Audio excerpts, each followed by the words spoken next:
সেনা হেফাজতে মৃত্যুবরণ করেছেন চুয়াডাঙ্গার জীবননগর পৌর বিএনপির সাধারণ সম্পাদক শামসুজ্জামান ডাবলু।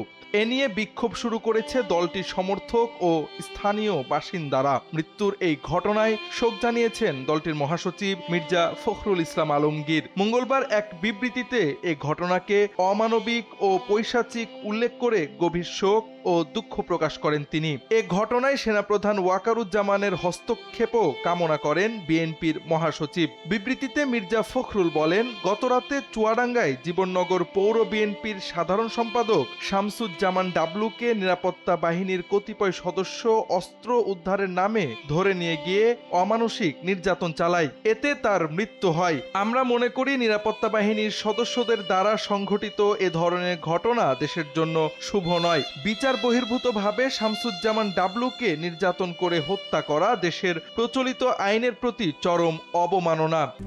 RICL TMX, যুগের পর যুগ স্থাপনা থাকে মজবুত।